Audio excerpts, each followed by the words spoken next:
আগামী 2026-27 অর্থবছরের বাজেটে 150 সিসির ঊর্ধ্বে মোটরসাইকেল কেনার ক্ষেত্রে ট্যাক্স আইডেন্টিফিকেশন নম্বর বাধ্যতামূলক করার প্রস্তাব আসতে পারে। অর্থ মন্ত্রণালয় সূত্রে জানা গেছে, যানবাহন খাতে কর ব্যবস্থাকে আরও সুশৃঙ্খল করতে এই উদ্যোগ বিবেচনা করা হচ্ছে। প্রস্তাব অনুযায়ী ব্যক্তি পর্যায়ে করমুক্ত আয়সীমা বাড়িয়ে 3,75,000 টাকা নির্ধারণ করা হতে পারে। এতে নিম্ন আয়ের মধ্য মানুষ কিছুটা কর সুবিধা পাবেন বলে ধারণা করা হচ্ছে। ভ্যাট ব্যবস্থাপনা বড় পরিবর্তনের পরিকল্পনা রয়েছে। নতুন নীতি কাঠামোর অংশ হিসেবে জাতীয় রাজস্ব বোর্ড ইনপুট আউটপুট কোয়ালিশন ঘোষণার ক্ষমতা পেতে পারে, তবে কর্পোরেট কর হার অপরিবর্তিত রাখার প্রস্তাব রয়েছে।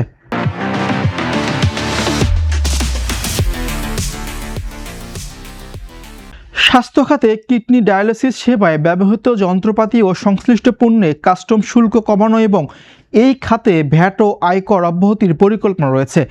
একই সঙ্গে ফ্রিল্যান্সিং ও কন্টেন্ট ক্রিয়েটরদের জন্য কর ও ভ্যাট অব্যাহতির প্রস্তাব আসতে পারে। পরিবেশ বান্ধব জ্বালানি ব্যবহারে উৎসাহ দিতে বৈদ্যুতিক গাড়ি আমদানিতে শুল্ক কমানো এবং সৌর বিদ্যুৎ যন্ত্রাংশে আমদানিতেও শুল্ক হ্রাসের প্রস্তাব রাখা হতে পারে। দৈনন্দিন বাজারে স্বস্তি আনতে মশলা জাতীয় পণ্যের আমদানি শুল্ক কমানোর পরিকল্পনা রয়েছে। রফতানি খাতে নগদ প্রণোদনার উপর উৎসে কর 10% থেকে কমিয়ে 5% করার প্রস্তাব আসতে পারে। পাশাপাশি ব্যবসায়ীদের ব্যাংক হিসাব খোলার ক্ষেত্রে বিজনেস আইডেন্টিফিকেশন নম্বর বাধ্যতামূলক করার পরিকল্পনা রয়েছে। ছোট ব্যবসার জন্য 70 লাখ টাকা পর্যন্ত টার্নওভার করমুক্ত রাখা এবং টার্নওভার করের পরিবর্তে সুনির্দিষ্ট ভ্যাট ব্যবস্থা চালুর প্রস্তাব রয়েছে।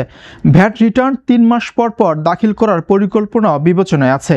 আয়কর কাঠামোয় ধাপে ধাপে পরিবর্তনের অংশ হিসেবে 2028 থেকে 29 অর্থবছর থেকে সর্বোচ্চ কর হার 30% এবং পরবর্তীতে 2 বছরে তা 35% উন্নীত করার প্রস্তাবও রাখা হতে পারে বলে জানা গেছে।